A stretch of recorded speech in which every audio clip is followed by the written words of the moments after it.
Hello and welcome again to Conscious TV. I'm Iain McNay and today our guest is Peter Russell. Hi Peter. Hello. And Peter's written several books which I'm going to show you here now. The Brain Book, The Global Brain, Waking Up in Time, and From Science to God.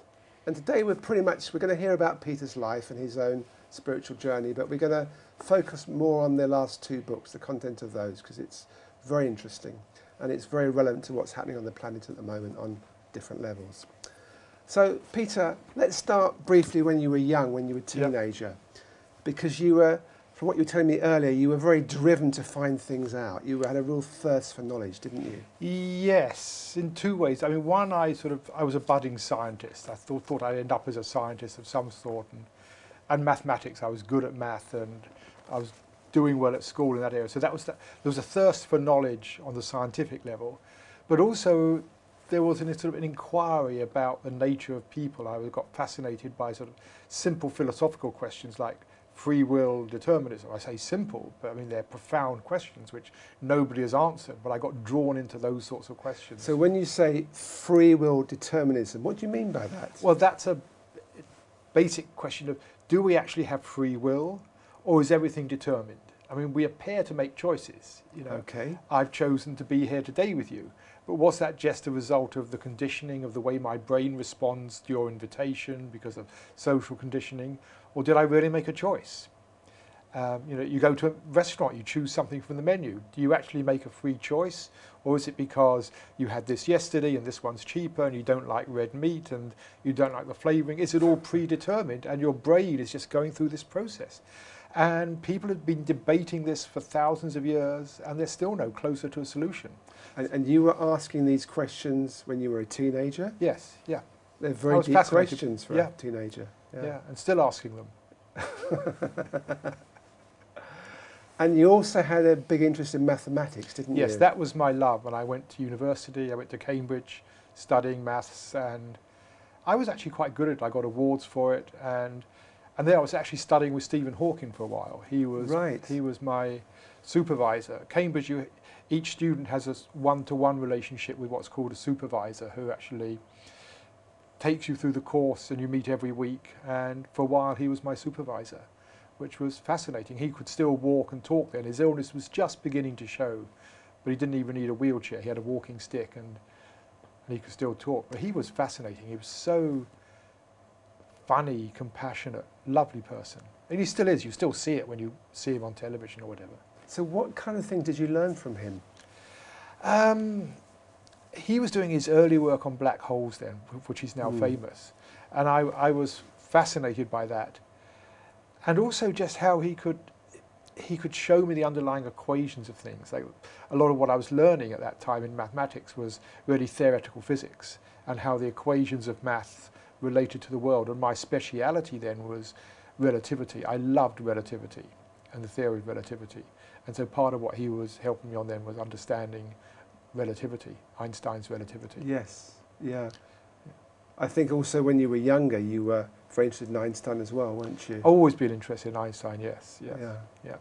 And then at some point, an interest in meditation started at university, I think. Yes, and that really came out of my ongoing interest, starting from the philosophical stuff, my ongoing interest in the mind, and what is mind? What is consciousness? And I realized that physics was never going to answer the fundamental questions to me about why is there mind in the universe. Physics might tell me how, you know, the universe began from nothing and became hydrogen, and how hydrogen evolved into the other elements, and how all that evolved into galaxies and stars, and why we're here. But why do we experience? Why is there mind in the universe? Physics doesn't predict that any of us should ever have a mind. It just predicts we should all work as biological automata, robots, really. Why is there consciousness? And that's the question that began to really interest me. And I actually moved into psychology, thinking that would answer the questions, and then realized that they didn't know any more about it. But I realized the people who did know about consciousness were the sort of saints, yogis in India, the monks who'd studied consciousness firsthand, which means actually exploring your own mind. And I realized meditation was like the scientific way of exploring your own mind. It isn't scientific in terms of you're not putting measuring equipment on a person. You can do that, but for me it's more just observing your mind, letting the mind quieten down and beginning to watch your mind, and that I think is how you really begin to explore consciousness. So that's why I got into meditation and then went out to India to study it more. I think you started first with Buddhist meditation at Yes. at Cambridge, and then you found the Maharishi, Yes.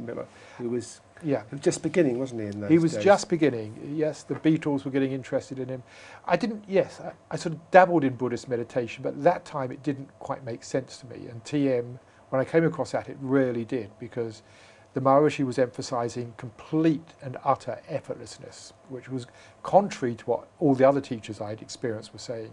And that just, he made sense to me in a way about not trying, about as soon as you try to meditate, you make the mind more tense. And what we're talking about is letting the mind totally relax.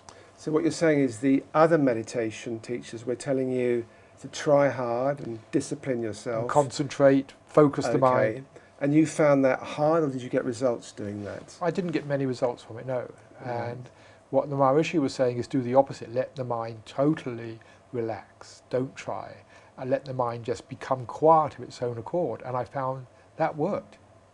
And that was just through repeating a silent mantra, I think twice a day, 20 minutes, Yes, morning and evening. people say repeating a mantra. It's actually, that's slightly misleading, because it's really, if you repeat it, it just becomes a rote thing. But it's more being aware of the sound in your mind, just being aware of the sound, and the sound sort of repeats itself, and sometimes it doesn't. But it's awareness of the sound that's the crucial thing. It's not just, if you just repeat it, that's a tradition that's used in India, but I don't think that gets you so far. But through that very gentle awareness, you're allowing the mind to settle down to quieter levels. So when you say the sound in the mind, are you talking about the mental chattering? No, the mantra is just a sound in the mind. So, okay, so you're focusing on the sound of the mantra. Well, you're not focusing. Okay, you're being aware of it. Being aware of it, and that's the important difference. So what's the difference between focusing and being aware? Focusing involves some effort, some control, holding the attention somewhere. Right. Whereas awareness is much more relaxed. So I could say, I can hear now, the awareness of air conditioning in the background. I can just be aware of that. I could focus on it, which means sort of intent listening, and it's just opening the awareness to listening. It's like listening to what's there. And so you say it's more just listening to the sound. And what did you find happened to you by doing that? The mind just begins to settle down, just becomes quieter. Normally that chatter you talk about, there's a lot of chatter, and then the chatter just gently begins to decrease, and you just become quieter. And as you become quieter, it just becomes more enjoyable, more peaceful, because a lot of that chatter is creating stress, discontent, worry, fantasy, whatever. And it's that chatter that actually keeps the mind active. And so that chatter just begins to die down, and you just begin to settle into a state of peace and quiet, which is naturally enjoyable. And presumably that affected you in your ordinary life as well, not just when you were meditating. Yes, and that's the idea of meditation, Yes. that you get in touch with that sense of ease inside, and then you bring that out into life, so that instead of coming at life, do all this stuff with that chattering mind driving you, you can just be more peaceful. But also I think more compassionate, because the other thing I notice is as the mind settles down, becomes quieter, you get in touch with the heart, with that sort of deeper sense of compassion and love. And so you can begin to relate to the world out of compassion, rather than out of the ego's needs for what the ego thinks it wants and needs. So it's shifting your emphasis as a human being in a way, Yes, giving it another priority or set of values.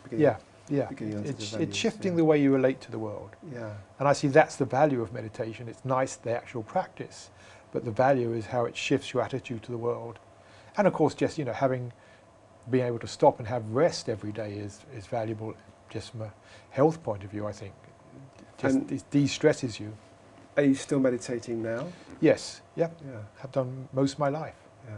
Not as regular as I should be sometimes, but yeah, it's important practice. Okay, to keep the sequence going, Yeah. then you You got very involved with the Maharishi organisation, and you went to India for a time, didn't you? Yep, I went to study with him in India and became a teacher there in India.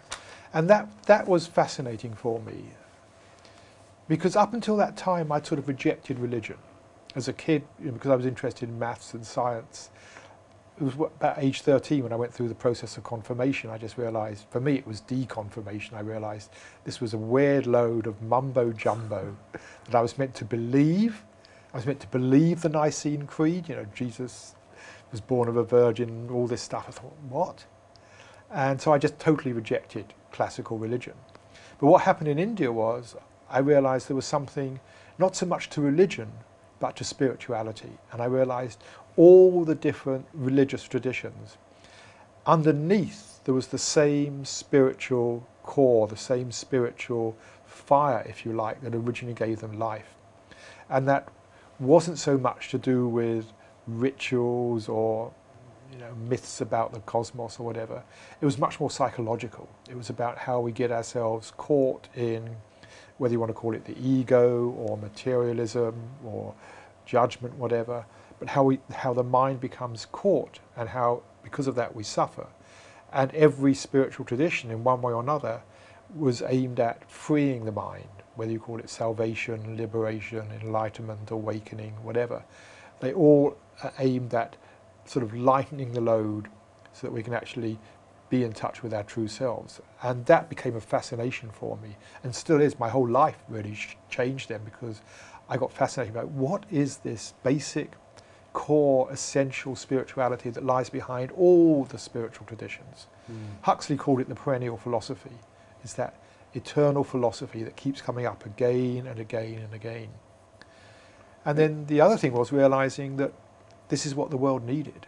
Because sitting in India, I sort of looked around and just saw that just about every problem there was, from personal problems to big global problems, environmental, social problems, all came back to human consciousness, to the way we were thinking, to the ego, to the fact we were caught in this very limited way of thinking. And we don't tend to look at consciousness. When there's a problem, we look at what to do out there. So like right now, as we're doing this, there's riots been going on in London. Everybody's talking about, what do we do about this? But no one's talking about, what do we do with the consciousness that's behind it? That's the real question for me. And so my life, since I came back from India, also been looking at this whole issue of how do we actually free human consciousness from the materialistic attitudes that are just indoctrinated into us, really, from the moment we're born. Okay, how do we? That's a good question. And it's a big question. It's a really important question. I think this is the fundamental question, yeah. I think the first step is realising it doesn't work. The current mode doesn't work. You see, you say that, and I agree with you, and yet, the consensus among human beings is we must keep trying. We must keep trying. And we're trying to make something that is obviously not going to work to you and me, but the majority try and make it work. Why is that, do you think? It's one of the definitions of insanity, isn't it, to keep on doing the same thing even though it doesn't work? Well, let's look at what it is that doesn't work. Yes. First, just to go back a step, I think what everybody is looking for in the final analysis, we're all looking to feel better. We're looking, whether you call it peace of mind, satisfaction, fulfillment, contentment. We want to be happy, don't we? We want to be happy. That's the bottom line. We want to feel good. We want to be happy. Yeah. And there's different words to it and there's different flavours of it. But it's basically, we're looking for a better internal state of mind where we feel good. We're looking to feel good. Yes. And our culture tells us, through education, through the media, through advertising, everywhere we look, that if you're not feeling good, there's something wrong. You need to get something. You need to do something. You need to experience something. And that, it seems to work, so we go shopping and we buy ourselves a new TV or something. And we do feel good for a very short while, but it doesn't last long. Until the bill comes in on the credit card. Yeah, when the bill comes in. Yeah. And then we go looking for, some better clothing, some better shoes, or a better deal on a credit card, better software, new computer, whatever it is. And so we're caught on this treadmill, and all we get is temporary satisfactions, then we're looking for another one. We never find any lasting happiness, any lasting satisfaction. It's just temporary ones. And even that is an illusion, because, and this is what meditation I think shows people, the natural state of mind when we're not worried, and that's what you touch in meditation, when the mind becomes quiet and you stop worrying, you find that the natural state of mind is one of contentment and peace. But then what happens is, because we see some advertisement or something in the news or talk to somebody, we feel, oh, there's something missing. And as soon as we feel there's something missing, we create discontent. It's like, oh, I haven't got this, oh, I haven't got that. And so we're feeling dissatisfied. And so when we go and actually buy that thing, it's not that the new TV screen is making us happy. It's we are no longer making ourselves unhappy for 5 minutes. Yes, but isn't it also this feeling that we all have that something isn't complete? Yes. And we want the happiness because we want to complete something. Yeah. And that seems to be the message that's very rarely put across. Yeah. Well, what our society tells us is you will feel complete if only you just got this, got that. And so we're on this endless chasing, and that's what Indian traditions often call samsara, that endless chasing, one thing after another thing after another. And no one's really pointing out that it's something inner that we're looking for. The completion comes not from just having the right things or right experiences, but the real completion comes through actually knowing oneself and knowing that deep inside, it's not even deep inside, just below the surface really, is that contentment, happiness, okayness that we're looking for. And so it's a complete shift in where we put our attention. So let's again go back to your story that we were on, because I know when you were in India, you went back a second time, and you spent the second time many, many hours a day meditating. So how did that bring you more in touch? What actually happened? Because you're sitting there, presumably for hour after hour, just meditating. Day after day. Day after day. I was actually doing 24-hour-a-day meditations at one stage, yeah. So you don't even sleep at all? Well, you sort of sleep, but when there'd be a period for 2 or 3 hours in the middle of the night where I was sort of dozy.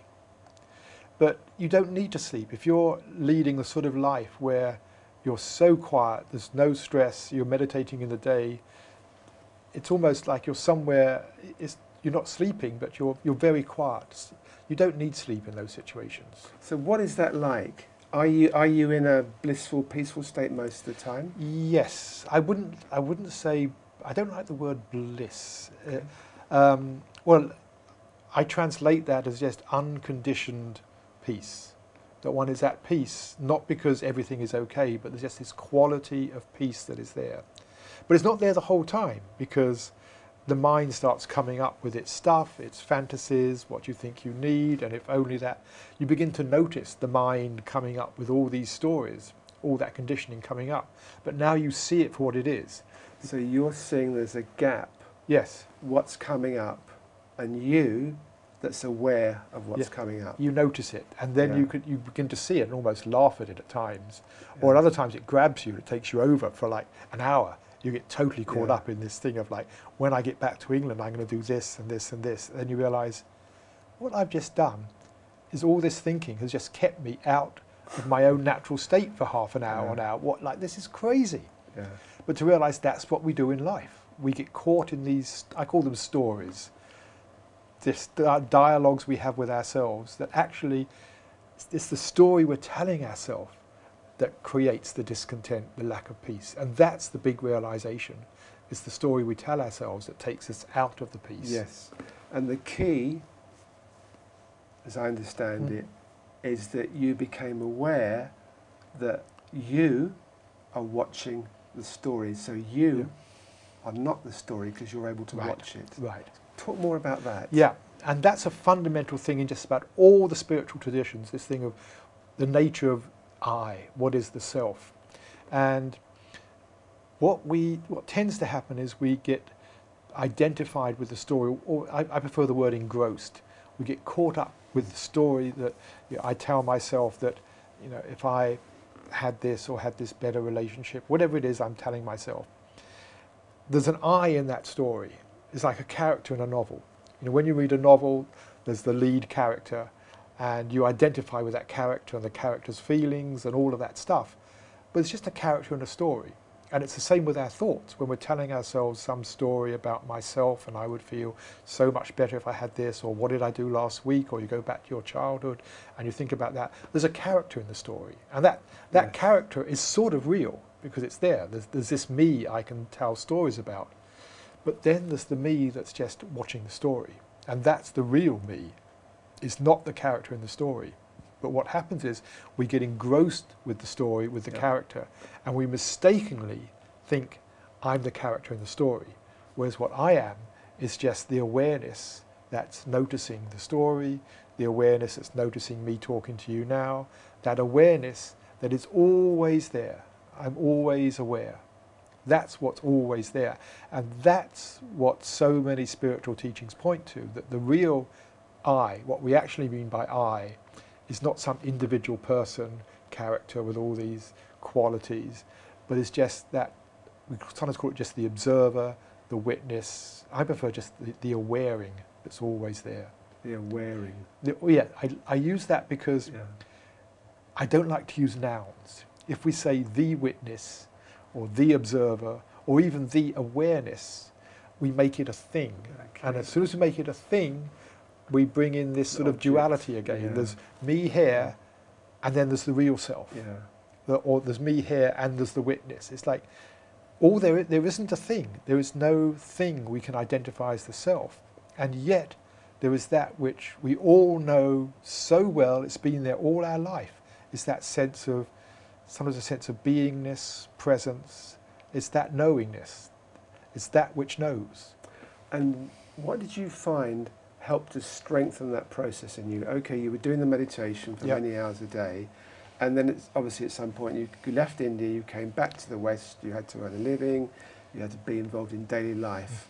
And there's all these temptations, if you like, things trying to pull you out of that knowingness. Yes. So what did you find? Obviously you kept meditating. Was there other things, other practices you did that helped you to embody that knowing more? Many things. My practice itself has evolved over the years, and I got involved with, I found a lot of value in Buddhist teachings, which really helped me understand the mind a lot better. And I came across something called A Course in Miracles many years ago, which also was a real wonderful adjunct to meditation, because that's about, in a sense, letting go of our belief systems about who we are. And in many times it says, meditate upon this. And I think people who haven't got a practice of meditation, what do? But having a good practice of meditation really allowed me to get a lot of value from that. So sort of watching myself when I get angry, noticing what's really going on. What am I telling myself when I get angry? And it's usually some story about how somebody should not have done what they did. And it's like something affected you. Something affected me. Somebody messed up my life because they didn't behave the way I think they should have done. They didn't really affect you. They affect you as the story, as you put it. Yes. It didn't affect the observer. That's always there. Yeah. But then there's this other bit of me. I call it the ego mind, which is the bit that's trying to be in control of things, and that gets upset because it's no longer in control because somebody's done something which has affected my life in a way I don't like. And so beginning to notice that when I feel angry, stopping, pulling back and noticing, okay, what am I telling myself here? What's the story that's going on? And by doing that, by just getting a bit of perspective and seeing the story, it doesn't grip you anymore. You don't take it so seriously. It's like, okay, they're like that, they did this, and what they did is in conflict with what I want. But that's the truth of what's happening. There's just this conflict in my mind between what they did and what I want. But I'm still here, and then I'm observing that conflict. And when you do that, it doesn't run you, and the anger then just dissolves. I think when it comes up initially, the anger's very real, and I'm not saying we should never get angry, but what we tend to do as human beings is carry it on with us for months. We hold grievances about somebody. I think the skill in life is when you get angry, okay, it may be there for a reason at the moment, but then rather than carrying it on for days or weeks or months by carrying on the same stories, to better stop and say, Just a story. Just a story. And that is often difficult unless you make the commitment to do that, isn't it? Yeah. Because I think the inner journey is a commitment to wake up, really. We talk about awakening. It's to wake up to what is actually going on in oneself. Yeah. And you do talk in, which book was it? I think Waking Up in Time, you talk about the Great Awakening. Yes. So tell us more about how you see the Great Awakening. I see this as a huge, unprecedented moment in human history. And we have scientific developments like never before. But we also live in a state of real vulnerability on the planet. Environmentally, we could really screw things up. And at the same time, there is this search for spirituality and realizing, I think this is becoming widespread across the planet, that the old way, the material way, that's actually leading to so many problems, leading to environmental issues, isn't actually working. It doesn't work for the planet, we're destroying the planet, but it's not working for us as individuals. We just seem to keep on going down the same road and never getting anywhere much. So I see there's a widespread search for spiritual awakening that's happening across society. When I first got interested in spirituality back in the 60s, when I went to India and things, there were hardly any books on this subject. Now you go into any moderate-sized town and there's bookstores devoted to spirituality, consciousness, quote, New Age things. I don't like the term particularly, but that whole area. And most of those books, perhaps all of them, are just, they come from people having explored themselves, done some practice, worked on something, and then wanting to share it with other people. You know, what we're doing now, conscious TV, is the same thing. It's you're interviewing speakers, all of whom, writers, have been on their own path over the years. They've learnt something they want to share. And there's thousands, millions of people on their own journey, all discovering little bits of the path, all wanting to share it with each other. It may not be as visible as books or television. It may just be sharing it with their family or in schools or at work. But there's millions of people just quietly waking up in their own way and sharing that with others. And when you get that, you get a positive feedback effect, and the awakening begins to accelerate and happens faster and faster and faster. And so now, you know, it's huge, the numbers of people engaged in this. Like in America now, they reckon something like 28 million people are engaged in some yoga practice. 40 years ago, that might have been, you know, a few 100,000 or something.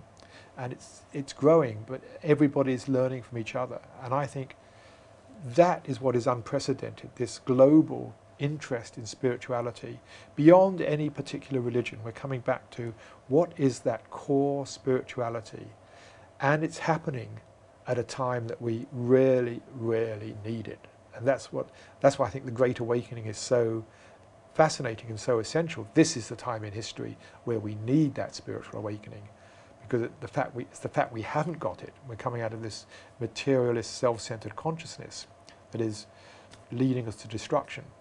Yeah, on the other side of the scale, the kind of the bankruptcy of life at so many different levels is becoming more and more obvious. Yes. And at the same time, there's something new. There's a bud that's beginning to grow. Yeah. And it does need supporting, doesn't it? It does need supporting. And that's the key. And I think you do touch on that in the book quite a lot. That somehow you've got to, every individual needs to take the positive steps that they can. Yes. We all need to take responsibility for our own awakening. Nobody can do it for us. And it's easy to say, oh, they must change. But I also remember I'm one of them in other people's eyes. And I'm the only person I can really take responsibility for. But also there's a value in community, is what Buddhist teachings call Sangha, the community. And you're asking, you know, what has helped me in my own practice? I would say one thing that's been really important is having friends who are on similar journeys. There's a support there, and it's hanging out with similar people. If you just, you know, if all your friends are totally into, are they wearing the right sneakers or do they have the right case for their iPhone, if that's what's motivating them, that's not going to help your spirituality much. But if you're with people who are also interested in that journey, whether it's meditation, whether it's observing themselves, awakening their consciousness in one way or another, you're a support to each other. So I think choosing who you hang out with, who you spend time with, who your friends are, if they're on a similar, not necessarily the same path, but they're working in a similar direction, then that's really, really important. You talk also about spirituality 101. Yeah. Tell me about that. That's, we've sort of in a way been touching on. I use that phrase just to bring spirituality right down to earth, to get away from all the trappings, all the myths. Yeah. It's really, for me, it's this thing that we are, our true nature is one of contentment. But we screw it up because we start wanting things, looking for things, because we have this belief system that says, if only I had more, I'd be happier. And it's spirituality 101 is seeing that's the problem, that materialistic, self-centered belief system. There's times when it's true. I mean, if you're hungry, food definitely makes you feel better. If you're cold, adjusting the temperature makes you feel better. But if you're feeling low because of, self-worth or something, just going out and buying things isn't really dealing with the problem.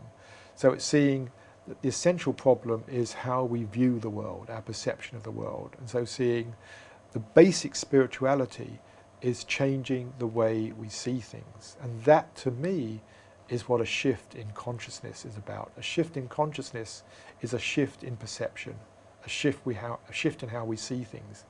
So rather than seeing things through the ego's eyes, we're seeing things through the eyes, if you like, of the true self, which is much more just seeing things as they are. Are you basically optimistic in terms of humanity's destiny and future? Difficult question. The way you ask it, no.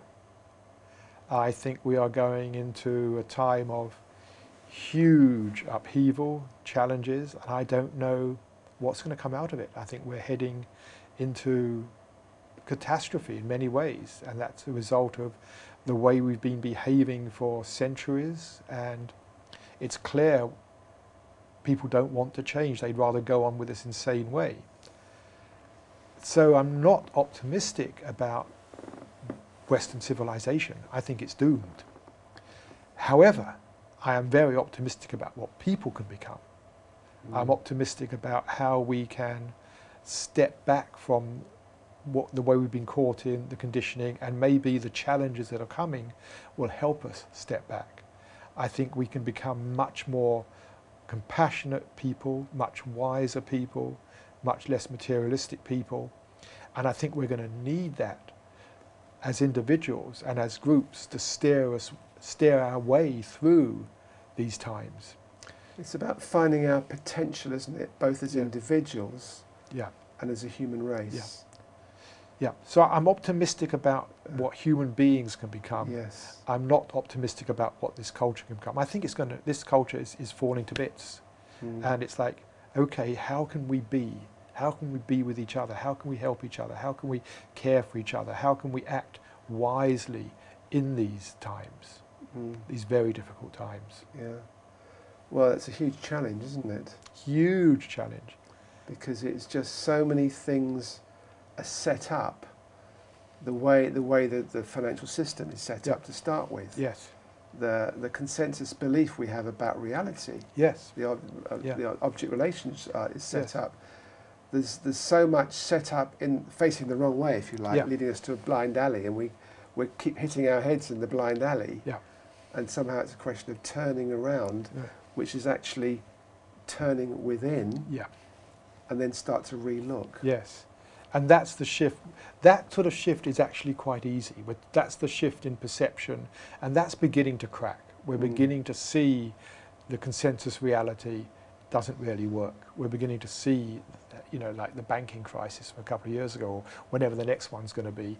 We're seeing that way of looking at money is doomed. And so many people are changing in that respect. But that's the shift in consciousness. And what I'm saying is I don't think that shift in consciousness by itself will change all we've set in motion in terms of environmental issues and all of that. And certainly there's a lot we can do to, dampen down the consequences. But I think the real shifts are in ourselves and how we relate to each other, and can we relate to each other as caring, loving human beings, rather than what can I get from you, what can I take from you. Yes. It's more what can I give to you, how can I help you. And I think that's the transition we're going through. And this comes back to what you were saying beginning of our interview, where all the great religions actually do talk about this. Yes. They've just been interpreted sometimes in very different ways, Yes. but that is the core of their teachings. Love, compassion is the core of just about every single spiritual tradition. And so how do we do that? And that's, that's the challenge, and that's, the question I'm looking at now in my own life, is how do I develop that in myself? How do I open my heart more? How do I get more in touch with that natural love, that natural compassion, which I know is there, which I taste at times. It's just that sort of unconditional love, which is just sits there as part of your being, but gets so easily covered up by the worry, the anxiety, the planning, all of that stuff. So that's my challenge at the moment, is just opening up to that. You also, I picked up on a phrase that you used, beginning of Waking Up in Time. You talk about singularity, a point where the equations run out, which is a white hole in time. And I guess that's actually what we're talking about, but you're talking about that in mathematical terms with the singularity and the equations run out. Well, what I was talking about there was the future, where we're going in the future. And we're all aware that the pace of change is speeding up. Things are going faster and faster. Now we have to get a new operating system for our iPhone every year or every 6 months, and emails come through faster and faster. The whole of life is going faster, much faster than it was 20 years ago or 200 years ago, which is much faster than it was 200,000 years ago. So this speeding up, it's inevitable. It's a result of just making innovations. We are a creative species. Things are going to keep on speeding up. So the world in 20 years' time is going to be much faster than it is today. The world in 40 years' time, so much faster still. And beyond that, it's just going to go faster and faster and faster. And we seem to have a blind spot on the future. We seem to think that sometime it's all going to be stable and nice and the acceleration will stop. I don't see that happening. I see the acceleration is inevitable, and it's going to get faster and faster and faster, heading towards, and that's what I call the white hole in time, this point in time where it becomes unimaginably fast by what we can think of today. But that, I see, it has the potential to be the full flowering spiritual awakening of the human species. But if everything's getting faster, and the key for you has been meditation, which is in effect slowing down, how do those two things It's a stilling of the mind rather than a slowing down. It's a stilling. And I think that's absolutely essential, because as things get faster, it's easier to get more and more stressed, more caught up in what is going on. And having meditation is a way of finding that inner stability that's always there, despite things going on faster and faster and faster. And so if you can stay in touch with that inner stability, and if more and more people do that, then I think we can create something on a collective level which will actually see us through into something totally beyond the world we know today, totally different. And that's why I say it's a singularity. It's when the equations break down. It's going to be absolutely nothing we can imagine, unimaginable, because it's going to be, I don't know, a totally different sort of way of operating, living in the world. And what is your feel for that? What's your instinctive feel for that? This may sound pretty weird, far out, but it's like a collective near-death experience. That sounds very radical, actually. Yeah. So it's a collective near-death rather than a collective death? Well, could be both. Could be either. I mean, I don't know what death is. All I know is when people approach death and they have those experiences where they think they're going to die, and there's that tunnel of light, and what is almost universal there is people feel this incredible sense of peace, of love, of being cared for, and this sense of light. And that's what we touch into in meditation. It's just that sense of peace, that love that's there. There's often a sense of light in meditation. And in India, they call death Maha Samadhi, the great Samadhi. Samadhi is what you reach in meditation. Death is the great Samadhi. And it seems people who are approaching death, what they report is there is some incredible release from this mortal coil, as they often put it, release from the body, where you suddenly find everything is okay. And people who come back from that, come back usually transformed, changed, they want to live their life differently. And yeah, they often have healing abilities. And others who don't come back from it, we never hear from again, who knows what they go into. I have no idea. Yeah. I think we're heading somewhere similarly on a collective level. And maybe collectively we move into that and go through it into something which is totally beyond anything we can conceive of. But it's like the collective consciousness of humanity going into wherever death leads. Or it could be we go to it and it's a huge collective awakening and we come back transformed, changed. It's interesting how collective and connected, they're words that are similar words in one way. And we are becoming more and more connected as a human species through the internet and travel and information and everything else. We know so much more. So the potential for being more connected as a collective is there. Yes. And it's that connection, I think, which is fueling the collectivity. And that's what my book, The Global Brain, was all about. I wrote that back before the internet even existed. But just seeing, because I was involved in computers for a while, just seeing the connectivity that computers were going to bring to people was so parallel to the way nerve cells link up in the brain. I saw we were going to be creating a global brain, which was going to be the linking of all the minds of humanity into a collective system. And we are moving there faster and faster and faster. I mean, the World Wide Web was a big step in that direction. And now the whole cloud computing thing is moving that direction. And who knows what the leading edge is going to be in 5 or 10 years' time. But I think that technology is going to take us into a whole new degree of collectivity, which we can't imagine. I mean, the one thing I've learned in all of this is not to predict the future, because we're always wrong. Yeah, I think that's been proved many times. I'm just thinking that you told me earlier that something that really influenced you was when you read about the Gaia Theory the first time, James Lovelock's Gaia Theory.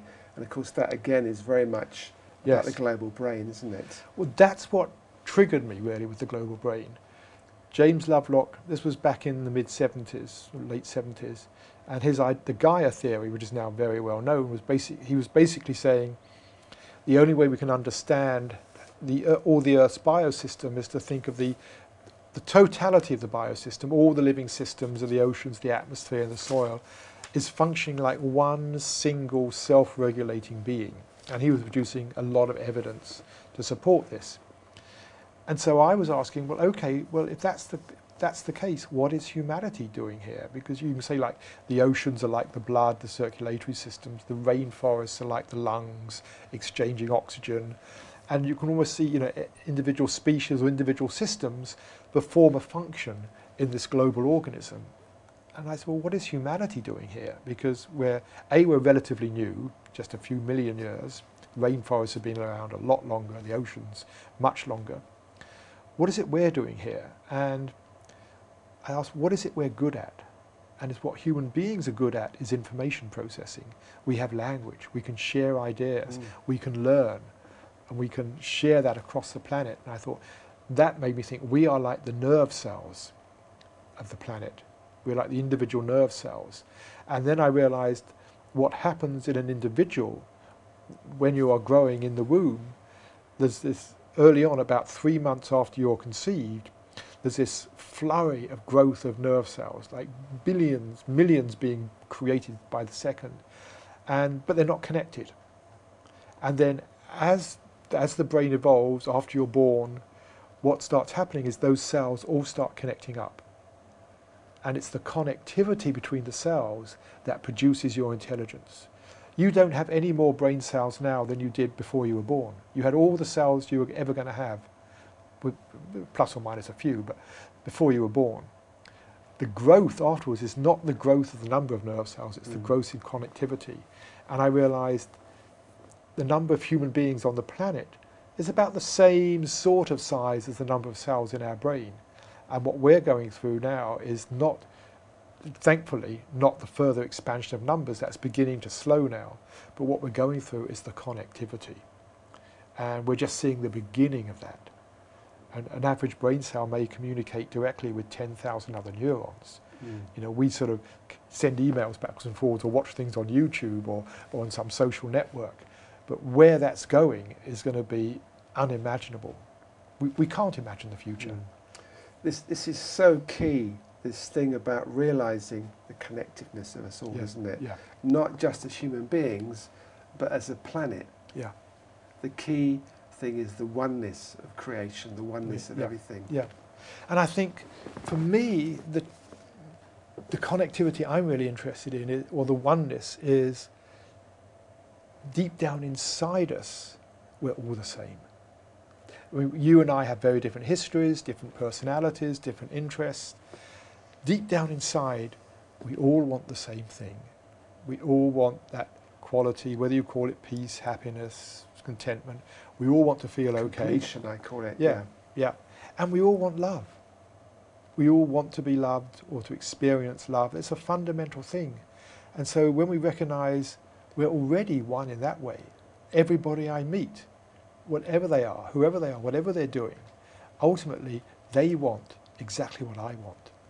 And that to me is the key, because if we can relate in that way, and so rather than saying I want this, how can I get it from you, is to say you want the same as me, how can I give what you want? So how can I communicate with you, share with you in such a way that you feel good, that you feel loved? And that to me is part of the challenge. It's not always easy, because I have my own conditioning and stuff and needs, and I may fall out of that very often and start accidentally being nasty to you, but it's not my real intention. And I think if we recognise that that's a unity we all have in terms of that deep, fundamental goal we all have, to be at peace, to be loved, if we can interact knowing that and trying to give that to each other, then I think that's what helps the world change. I'm just thinking that, we just put the context that we mentioned earlier. We just had these riots in England, and they've been quite serious, and it's been challenging for people that are very involved in them. And it's brought out the good in one way, that people, after they took place, wanted to get together to help support people that had suffered and clean up the streets and things. But it took a perceived enemy to bring people together. And you hear that. I've never experienced living in wartime, but you hear there was a great spirit when there was a common enemy. Yes. And somehow we need to find this spirit, maintain this spirit without having an enemy, don't we? Yes. Because the enemy is division. That's still supporting the duality and the struggle that we all have. Yeah.